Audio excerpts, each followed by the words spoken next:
With both sides stuck in a hard stalemate, they knew this war wasn't going to be about taking territory, but about simply wearing each other down. The Allies had plenty of men to expend from its overseas dominions, and the British also started a naval blockade, so Germany couldn't import stuff, like food. Neither side really wanted a long grueling war though, so they both thought of ways to break the deadlock on the Western Front. Idea number 1, new frontiers. When the war first broke out, Australia was quick to take German New Guinea. The Allies also quickly jumped on Germany's colonies in Africa, and particularly in German East Africa, locals were enlisted as soldiers and carriers by both sides, leading to a tragic loss of life for the native Africans. Some new combatants entered the war as well. The Allies' new friends were Italy and Japan. Japan was busy building itself an empire, so it was more than happy to take away German islands and colonies in East Asia. Italy actually had an alliance with Germany and Austria-Hungary before the war, but after some tense relations, and then the Allies promising to give them some of Austria-Hungary's stuff, they switched sides. Italy opened up a front in the mountains here, but like everyone else, they were stuck in stalemate for most of the war. The Central Powers' new friend was a struggling empire in the Middle East. The Ottomans were divided on whether to actually join the war or not, since they had been exhausted by the recent Balkan Wars. Some of the politicians who did want to join went off on their own and fired some shells at Russia, and then came back and said, "Whoops, looks like we're at war now." The Ottoman entry into the war was of particular concern to the British, since the Middle East was full of oil, and Britain wanted all of that oil. First, the Ottomans tried to attack Russia in the Caucasus Mountains, but they weren't prepared for the cold, and many of them froze to death. Then they crossed miles of desert to take the Suez Canal from the British, but that failed too. Then the Allies tried to take the Dardanelles at Gallipoli in a long and hard trench warfare campaign, but that also failed. The Ottomans blamed their initial losses on the ethnic Armenians living within Ottoman territory, and the resulting Armenian genocide led to the deaths of 1.5 million people. Then the Germans sent spies into Afghanistan to try to convince the Arab tribes there to rise up in jihad against the British and attack India. But that plan failed, partly because the spies got bored, brewed their own alcohol, and got drunk, which is a bad thing to do in Afghanistan. All these new frontiers hadn't done much to change the war. Aware that the Allies had more men and supplies than them, the Germans knew they had to do something to break the stalemate. Before the war, there was a big conference that set out the rules of modern warfare. No chemical weapons, no killing civilians. Basically, don't be jerks. The Germans held a meeting and decided to be jerks. Zeppelin air raids commenced over British cities. They also started attacking the Allied trenches with chlorine gas, and they used submarines to sink civilian ships. One such civilian ship was the Lusitania, which had 159 Americans on board when it was sunk, further swaying US opinion against the Germans.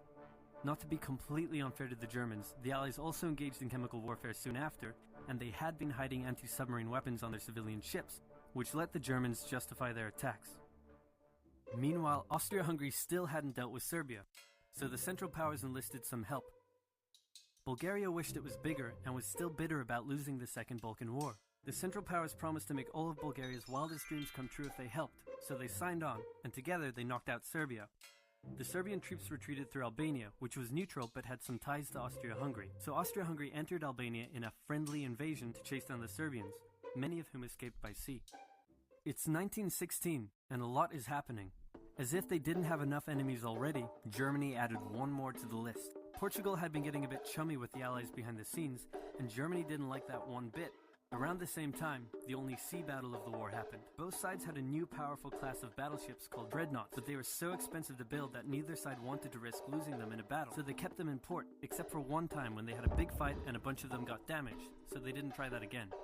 The UK started conscripting men to the army, so they had plenty of reserves, which is just as well because the Western Front was about to get brutal.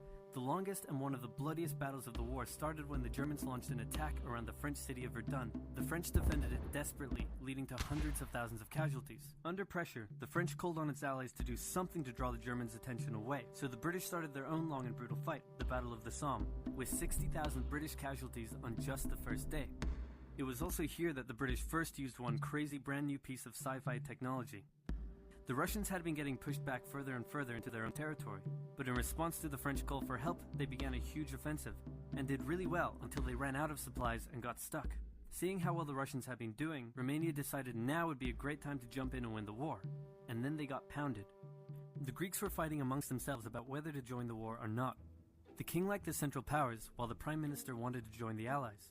After a brief national schism, during which the country split into two, the king finally abdicated and the country reunited. With Allied help, they began a new offensive. In the Middle East, Russia was pushing into Ottoman territory from the north. The British had also made a landing in Mesopotamia to protect Persia's oil fields, and they had also sent a small army up the Tigris River to try to take Baghdad, but the army got sieged in the town of Kut along the way and eventually surrendered. A new offensive was launched from the south with all-out desert warfare. The offensive was aided by one famous British officer, better known as Lawrence of Arabia, who helped lead the Arab tribes in a revolt that wreaked havoc on the Ottoman supply lines. By the time 1917 rolled around, everyone was exhausted. There were mutinies in the French army, the German populace was starving, and the war had drained all of Russia's supplies. There was no clear winner, and it was still anyone's war. The only question now was, who was going to break first?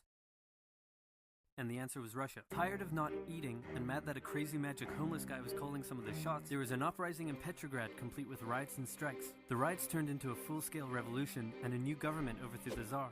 Then a few months later, the Bolsheviks overthrew the new government, and they pulled Russia out of the war. This was great news for Germany, who now only had to focus on the Western Front. But there was still one problem. The pesky United States of America was looking increasingly like it was going to join the war.